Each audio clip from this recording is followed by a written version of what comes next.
সুপ্রিয় দর্শক, আপনাদের সবাইকে সিলেট সময় মিডিয়া গ্রুপের প্রতিষ্ঠান দৈনিক সিলেটের সময় ও দৈনিক সিলেটের হালচালের পক্ষ থেকে আন্তরিক শুভেচ্ছা ও অভিনন্দন জানাচ্ছি। আমি সুলতানা। সিলেট বিভাগের সকল জেলার সব ধরনের সংবাদ আপনাদের কাছে পৌঁছে দিতে আমাদের নিয়মিত আয়োজন টাইমস অফ সিলেটের পক্ষ থেকে স্বাগত জানাচ্ছি। আজ 12ই নভেম্বর, 27 কার্তিক, 25 রবিউল আওয়াল, রোজ বৃহস্পতিবার। জগন্নাথপুরে বিভাগীয় কমিশনার মশিউর রহমান। সকলকেই সরকারের উন্নয়ন কাজগুলো তদারকি করতে হবে। বর্তমান সরকারের উন্নয়নের উল্লেখ করে সিলেটের বিভাগীয় কমিশনার মশিউর রহমান বলেছেন, প্রতি দফতরে কর্মকর্তা কর্মচারীদের নিজেদের পরিবার মনে করে কাজ করতে হবে। সকলকেই সরকারের উন্নয়ন কাজগুলোকে তদারকি করতে হবে। তিনি আজ বৃহস্পতিবার জগন্নাথপুর উপজেলা পর্যায়ে কর্মরত কর্মকর্তাগণদের সাথে মতবিনিময় সভা উপস্থিত কথোপকথন করে থাকেন। পররাষ্ট্রমন্ত্রীর সঙ্গে উইমেন্স চেম্বার অব কমার্স নেতৃত্ববৃন্দের সাক্ষাৎ। পররাষ্ট্রমন্ত্রী ডক্টর AK আব্দুল মোমেনের সাথে ঢাকায় এর দপ্তরে সিলেট, সুনামগঞ্জ, ঢাকা, রংপুর এবং সিরাজগঞ্জ উইমেন চেম্বার অব কমার্সের নেতৃত্ববৃন্দ সহ নারী উদ্যোক্তাদের সাক্ষাৎ করেন। এ সময় তার অপ্রচলিত পণ্য বিদেশে রপ্তানি করতে আগ্রহ প্রকাশ করেন।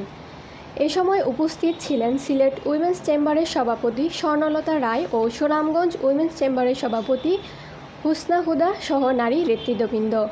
এবার করোনা সংবাদ। সিলেটে আক্রান্ত 31, মৃত্যু 1। গত 24 ঘন্টায় সিলেট বিভাগে আরও 31 জন করোনা রোগী শনাক্ত হয়েছেন। একই সময়ে সুস্থ হয়েছেন আরও 55 জন। আর এ সময়ে সিলেট বিভাগে করোনা ভাইরাস রোগে আক্রান্ত হয়ে একজনের মৃত্যু হয়েছে। আজ বৃহস্পতিবার সকালে স্বাস্থ্য অধিদপ্তরে সিলেট বিভাগীয় পরিচালক ডক্টর সুলতানা রাজিয়ার স্বাক্ষরিত কোভিড-19 কোয়ারেন্টিনে ও আইসোলেশনে দৈনিক প্রতিবেদন থেকে এ তথ্য জানা যায়। স্বাস্থ্য অধিদপ্তরের তথ্য অনুযায়ী সিলেট বিভাগে নতুন শনাক্ত 31 জন রোগীর মধ্যে সিলেট জেলায় সর্বাধিক 15 জন শনাক্ত হয়েছেন। এছাড়া বিভাগে সুনামগঞ্জ জেলায় 2 জন, হবিগঞ্জে 2 জন ও মৌলভীবাজারে 1 জন করোনা রোগী শনাক্ত হন। মহানগরে গোয়েন্দা বিভাগের বিশেষ কল্যাণ সভা আজ। SMPর মহানগর গোয়েন্দা বিভাগের বিশেষ কল্যাণ সভা আজ বৃহস্পতিবারে অনুষ্ঠিত হয়। উক্ত কল্যাণ সভায় পুলিশ কমিশনার মোহাম্মদ নিসারুল আরিফ প্রধান অতিথি হিসেবে উপস্থিত ছিলেন। সিলেট ঢাকা হাইওয়ে সড়কে 3 হোটেলকে জরিমানা। জাতীয় ভোক্তা অধিকার সংরক্ষণ অধিদপ্তরে ভেজাল বিরোধী অভিযানে ঢাকা সিলেটের হাইওয়ে রোডে 3টি রেস্টুরেন্টকে 1,65,000 টাকা জরিমানা করা হয়েছে। আজ বৃহস্পতিবার ঢাকা সিলেট হাইওয়ে এলাকায় বিভিন্ন হোটেলে এ অভিযান পরিচালনা করা হয়। নগরীতে ট্রাফিক পুলিশের অভিযানে দ্বিতীয় দিন আজ। মেট্রোপলিটন পুলিশের ট্রাফিক বিভাগের দ্বিতীয় দিন আজ বৃহস্পতিবার অভিযান পরিচালিত হয়েছে। দ্বিতীয় দিনের অভিযানে 107টি যানবাহন আটক এবং 49টি মামলা করা হয়েছে। সিলেট কক্সবাজার রুটে বিমান চলাচল শুরু। বিমান বাংলাদেশ এয়ারলাইন্স সিলেট কক্সবাজার রুটে বিমান ফ্লাইট চালু করেছে বিমান বাংলাদেশ এয়ারলাইন্স, যা বাংলাদেশের অভ্যন্তরীণ ফ্লাইট পরিচালনার ইতিহাসে এই প্রথম। আজ দুপুরে 68 জন যাত্রী নিয়ে সিলেট ওসমানী আন্তর্জাতিক বিমানবন্দর থেকে প্রথম ফ্লাইট ছাড়েন কক্সবাজারের উদ্দেশ্যে। সিলেট বিমান অফিস সূত্রে বিষয়টি নিশ্চিত করা হয়েছে। প্রিয় দর্শক, এবার অতিথিদের নিয়ে আমাদের নিয়মিত আয়োজন। আজকের অতিথি মহানগর আওয়ামী লীগের সাবেক মুক্তিযোদ্ধা বিষয়ক সম্পাদক, সাবেক কাউন্সিলর আজহার উদ্দিন জাহাঙ্গীর। এই পর্বটি উপস্থাপন করবেন সহকর্মী নুরুল ইসলাম।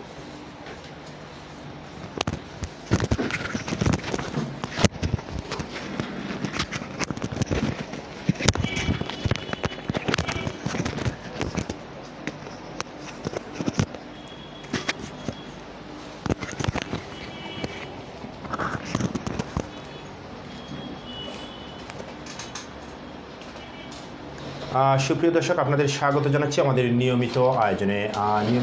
আজকের অতিথি হিসাবে আমাদের মাঝে উপস্থিত আছেন সিলেটের অত্যন্ত জনপ্রিয় শ্রমিক নেতা এবং সিলেটের অত্যন্ত জনপ্রিয় শ্রমিক বান্ধব শ্রমিক শ্রমিক বা শ্রমিকদের দাবি দেওয়া আদায়ে যিনি দীর্ঘদিন যাবৎ জেলা শ্রমিক লীগের সম্মানিত সাধারণ সম্পাদকের দায়িত্ব পালন করছেন এবং আমরা সবসময় দেখছি যিনি এই করোনা প্রাদুর্ভাব চলাকালীন সময়ও এবং মানুষের শ্রমিকদের কথা চিন্তা করে নিজের কার্যক্রম অব্যাহত রেখেছেন এবং শ্রমিকদের পাশে দাঁড়িয়েছেন। আমরা আমন্ত্রণ জানিয়েছি আজকের অতিথি জনাব শামীম রশিদ চৌধুরীকে, যিনি জেলা শ্রমিক লীগের সম্মানিত সাধারণ সম্পাদকের দায়িত্ব পালন করছেন। আমরা তার সাথে কথা বলবো এবং তার ব্যক্তিগত অভিমতটি আপনাদের দর্শকদের কাছে তুলে ধরার চেষ্টা করবো। জনাব শামীম রশিদ চৌধুরী, আপনাকে স্বাগত জানাচ্ছি আমাদের স্টুডিওতে। প্রথমেই আপনার কাছে জানতে চাই, আপনি এই দীর্ঘ সময় চলছে করোনা প্রাদুর্ভাব এবং এই করোনা প্রাদুর্ভাবকালীন সময় আমরা দেখেছি আপনি জেলা শ্রমিক লীগের পক্ষ থেকে এবং আপনার ব্যক্তিগত পক্ষ থেকে বিভিন্নভাবে মানুষের শ্রমিকদের সাহায্য সহযোগিতায় এগিয়ে এসেছেন এবং সাহায্য সহযোগিতা অব্যাহত রেখেছেন। এই সব মিলিয়ে এই সময়কালীন সময়ে আপনি কেমন আছেন, আপনার জেলা শ্রমিক লীগের নেতৃবৃন্দ কেমন আছেন এবং আপনার পরিবার কেমন আছে, এই বক্তব্যটি যদি আমাদের দর্শকদের উপস্থাপন করেন। ধন্যবাদ নুরুল ইসলাম ভাই। আমি প্রথমেই আপনাদের এই চ্যানেলকে ধন্যবাদ জানাচ্ছি। মার্চের 18 তারিখের পর থেকে, করোনা প্রাদুর্ভাব আরম্ভ হওয়ার পর থেকে আমরা জেলা শ্রমিক লীগ আমাদের অন্তর্ভুক্ত নিম্ন শ্রেণীর শ্রমিকজীবী মানুষের জন্য আমাদের তহবিল থেকে আমরা প্রায় 100 পরিবারকে প্রথমে এপ্রিল মাস, মে মাস এবং জুন মাস, এই 3 মাস আমরা সামান্য হলেও আমরা প্রত্যেকের বাড়ি বাড়ি আমাদের শ্রমিক লীগের পরিবারকে আমরা পৌঁছে দিয়েছি। সেইটা সহযোগিতা করেছেন আমার জেলা শ্রমিক লীগের সবাই মিলে। তারপর এই করোনাকালীন সময়ে আমাদের স্বাধীনতা দিবস চলে গেল। স্বাধীনতা দিবসও আমরা শ্রমিক লীগ আক্ষরিক অর্থে সামান্য একটা পরিমাণে আমরা পালন করেছি। তারপর শ্রমিকদের আন্তর্জাতিক দিবস পয়লা মে দিবসও আমরা করোনার জন্য আমরা বড় করে কোনো অনুষ্ঠান করতে পারি নাই, আমরা সামান্যভাবে করছি। তারপর 12ই অক্টোবর শ্রমিক লীগের প্রতিষ্ঠাবার্ষিকীও আমরা বড় আকারে করতে পারি নাই, কারণ ছিল অন্যান্য। কিন্তু আমরা প্রতিটা দিবসেই আমরা গরিব শ্রমজীবী মানুষের জন্য সামান্য আমাদের তৌফিক অনুযায়ী আমরা কাজ করে দিয়েছি। আমাদের সভাপতি প্রকৌশলী এজাজ, সহসভাপতি আব্দুল মতিন, সহসভাপতি আব্দুল জলিল সহ আমরা সবাই যার যার তৌফিক অনুযায়ী আমরা প্রত্যেক শ্রমিকের বাড়িতে বাড়িতে আমরা পৌঁছে দিয়েছি খাদ্য এবং আপনাদের অন্যান্য সামগ্রী। আর আমাদের সংগঠনে অনেক দিন হয়ে গেছে, অনেক শ্রমিক মানে প্রায় 2010 সালের ডিসেম্বরে আমরা সম্মেলন করেছিলাম। অনেক নেতৃবৃন্দ বদলি হয়ে চলে গেছেন, অনেক নেতৃবৃন্দ মারা গেছেন এবং আমরা শ্রমিক লীগের সেই উদ্যমটা আবার নতুন করে আমরা শুরু করছি। ইনশাল্লাহ আগামী 2021-এর প্রথম দিকে আমরা জেলা শ্রমিক লীগের সম্মেলন করব। এবং তদুপরি আমি বলছি আমার পরিবারে আমরা যৌথ ফ্যামিলি, আমার 4 ভাইয়ের মধ্যে 1 ভাই বিদেশ থাকেন, আমরা 3 ভাই। ইনশাল্লাহ আমরা এই সবাই ভালো আছি। আমরা এই করোনাকালীন সময় ইনশাল্লাহ আমরা ভালো আছি এবং আমাদের সমাজের সবাইকে নিয়ে আমরা ভালো আছি। জনাব শামীম রশিদ চৌধুরী, আমরা একটু অন্য প্রসঙ্গে আসতে চাই। আপনার শ্রমিক বান্ধব নেতা, আপনি শ্রমিকদের পাশে ছিলেন, আমরাও দেখেছি সিলেটবাসীও সেটা অবলোকন করেছে। আমরা একটু আসতে চাই সিলেট প্রসঙ্গে। কেমন আছে সিলেট এই অবস্থার মধ্য দিয়ে?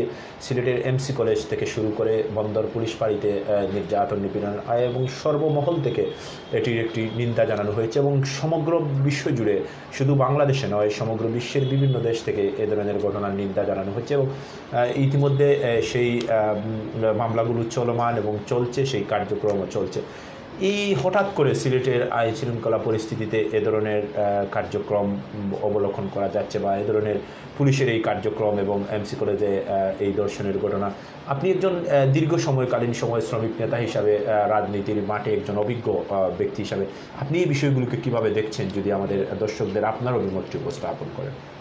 প্রথমেই বলবো, রাজনীতি মানুষের কল্যাণের জন্য, এবং রাজনীতির নাম করে আমরা কেউ যদি কোনো সমাজের অন্ধকার পথে অথবা আইনশৃঙ্খলা বাহিনীর লোকজন বেআইনি কিছু করেন, সেটা সমাজের জন্য কলঙ্কময়। এমসি কলেজে যে ঘটনা ঘটেছিল সেটা একটা কলঙ্কময় অধ্যায়। সেখানে সরকার যেভাবে ব্যবস্থা নিয়েছে ইনশাল্লাহ আগামী 2 বছরের ভিতরে তাদের শাস্তি হবে। তারপর বন্দরবাজার ফাঁড়িতে যে ঘটনা ঘটেছে সেটা ইতিহাসের কলঙ্কময় একটা অধ্যায়, এবং আমার মনে হয় এই আকবর ভূঁইয়ার গ্রেপ্তারের মাধ্যমে পূর্ণাঙ্গ আপনার বিচার ব্যবস্থা এবং আইনশৃঙ্খলা ব্যবস্থার এবং সরকারের নিষ্ঠার সাথে কাজ করে যাচ্ছে। এটাও আপনার ইনশাল্লাহ 3 বছরের ভিতরে এটার বিচার হবে। এবং আমি আগামীতে বলবো, আমরা যারা শ্রমজীবী মানুষ আছি, রাজনৈতিক মানুষ আছি, আমাদের চরিত্র ঠিক করতে হবে। আমরা শ্রমজীবী রাজনীতির সঙ্গে সঙ্গে আমরা ব্যক্তি চরিত্র এবং সামাজিক চরিত্র ঠিক করে চললে দেশে ইনশাল্লাহ কোনো অন্যায় কাজ হবে না এবং থাকবে না। জনাব শামীম রশিদ চৌধুরী, আমরা একটু আসতে চাই এই ধরনের ঘটনার জন্য আসলে সমাজ ব্যবস্থা বা আমাদের বর্তমান সমাজ ব্যবস্থা বা পারিবারিক অবক্ষয়তা বা পারিবারিক ব্যবস্থাকে কোনো ধরনের দায়ী করা যায় কি না, বা পারিবারিক ব্যবস্থা বা সমাজ ব্যবস্থাটা কীরকম হলে আমরা এই ধরনের অপরাধমূলক কার্যক্রম থেকে বের হয়ে আসতে পারি বলে আপনি মনে করছেন? অবশ্যই সমাজ এবং পারিবারিক ব্যবস্থা ভালো থাকতে হবে। আমরা যে সময় ছাত্র রাজনীতি করেছি তখন আমাদের 1 বছরের সিনিয়র ছাত্র নেতাদেরকে আমরা সম্মান করতাম, সেটা এখন কোনো দলেই নেই। এবং সমাজের যদি বলেন, আগে সমাজের ছেলেরা ফুটবল খেলতো, খেলাধুলা করতো, রাজনীতির বাইরে তারা সাংস্কৃতিক অনুষ্ঠানে ব্যস্ত। এখন সবাই মোবাইল নিয়ে বিভিন্ন পয়েন্টে আড্ডাবাজ এই সে হয়ে গেছে। সমাজে সাংস্কৃতিক অঙ্গনটা ছোটো হয়ে যাচ্ছে, খেলাধুলাটা ছোটো হয়েছে। বিশেষ করে এই করোনাকালীন সময়ে এগুলা চর্চা হচ্ছে না বলেই সমাজটা ওই দিকে দাবিত হচ্ছে। আর সমাজের অধিপতি যারা আছে তাদের উচিত, এবং পরিবারের কর্তারা, যে তার ছেলে মেয়ে, সমাজের বাচ্চা কাচ্চারা, সমাজের যুব সমাজ কোথায় যায় তাদের তদারকি করা। ঠিকমতো তদারকি করলে এবং ধর্মীয় অনুশাসন পালন করলে ইনশাল্লাহ আগামীতে এই সব অন্যায় আবদারগুলা, অন্যায় ব্যবস্থাগুলা আমার মনে হয় কমে আসবে। জনাব শামীম রশিদ চৌধুরী, আমরা একটু আসতে চাই আবার করোনায় ফিরে। করোনা প্রাদুর্ভাব বৃদ্ধি পাবে। মাননীয় প্রধানমন্ত্রী ইতিমধ্যে বলেছেন যে করোনার দ্বিতীয় ঢেউ সামনে, শীতের মৌসুম আসছে, এবং মাননীয় প্রধানমন্ত্রী বিভিন্ন কর্মপরিকল্পনা, এই করোনা প্রাদুর্ভাব শুরু হওয়ার পর থেকে বিভিন্ন কর্মপরিকল্পনা গ্রহণ করেছেন। এই কর্মপরিকল্পনার মাধ্যমে এই মহামারীটি প্রতিরোধে বা মহামারী মোকাবেলার চেষ্টা করছেন বা অব্যাহত চেষ্টা চালিয়ে যাচ্ছেন। মাননীয় প্রধানমন্ত্রীর কর্মপরিকল্পনা এবং এই করোনা প্রাদুর্ভাব নিয়ে আপনাদের জেলা শ্রমিক লীগের এই সামনে কোনো ধরনের পদক্ষেপ আছে কি না, বা আপনারা কোনো ধরনের পরিকল্পনা গ্রহণ করছেন কি না, যে শ্রমিকদের সে দ্বিতীয় ঢেউটি মোকাবেলা করার জন্য, শ্রমিকদের পাশে দাঁড়ানোর জন্য কোনো পরিকল্পনা? সেহেতু আপনাদের কার্যক্রম অব্যাহত আছে, তারপরও কোনো পরিকল্পনা যদি থেকে থাকে আমাদের দর্শকদের একটু বলবেন। প্রথমেই আমি বলবো, এই রোগটি সাধারণত শীত প্রধান অঞ্চলে প্রবল হয়। আমাদের ভাগ্য ভালো ছিল, এই রোগটা আরম্ভ হওয়ার সঙ্গে সঙ্গে বাংলাদেশে গরম পড়ে গিয়েছিল, তার প্রভাবটা কম পড়েছিল। সামনের মাস থেকে শীতের মাস, এই আগামী 3 মাস খুব সাবধানে থাকতে হবে। এবং মাননীয় প্রধানমন্ত্রী বলেছেন যারা সেবা নিতে আসবেন প্রত্যেকেই অন্ততপক্ষে আপনার মাস্ক ইউজ করতে হবে, বা এবং নো মাস্ক নো সেবা সার্ভিস। এইটি হলো আমরা তদারকি করতে হবে রাজনৈতিক নেতৃবৃন্দরা, যে সব লোক ঠিকমতো মাস্ক ইউজ করছে কি না। আমরা জেলা শ্রমিক লীগের নেতৃবৃন্দ আগামী মাস থেকে, ডিসেম্বরের 1 তারিখ থেকে আমরা আমাদের সমাজজীবী মানুষের, বিশেষ করে হোটেল শ্রমিক, রিক্সা শ্রমিক, হকার শ্রমিক এবং আমাদের যারা বিভিন্ন পাথর শ্রমিক, এদেরকে আমরা আমাদের সাধ্যমতো আমরা মাস্ক বিতরণ করব এবং তাদেরকে বোঝাতে চেষ্টা করব যাতে এই 3টা মাস তারা যাতে আপনার শীত প্রধান সময়ে যেন আপনারা মাস্ক ইউজ করে এবং তাদের পারিবারিক এবং যে আপনার দূরত্বটা বজায় রেখে 3টা মাস পালন কাজ করে যেতে পারে। তবে আমরা এই আমাদের সাধ্য অনুযায়ী আমরা কাজ করব। এবং আমি একটা পরামর্শ দেব, সমাজের যারা বিত্তবান এরাও যদি এগিয়ে আসেন ইনশাল্লাহ আমরা এই আগামী দ্বিতীয় ঢেউটা আমরা ভালোভাবে পার করতে পারবো। যেমন শামীম রশিদ চৌধুরী, আমরা অনুষ্ঠানের শেষ পর্যায়ে যদি দর্শকদের উদ্দেশ্যে আপনার কোনো বক্তব্য থেকে থাকে বা আপনার সমাজ সচেতনতা নিয়ে কোনো বক্তব্য থেকে থাকে, যদি দর্শকরা আপনার এই বক্তব্যটি নিয়েই আমরা অনুষ্ঠানটি শেষ করতে চাই। আমরা সমাজের এবং দর্শকের উদ্দেশ্যে বলবো, আমরা রাজনীতি করি বা ব্যবসা করি সবই জনগণের কল্যাণের জন্য।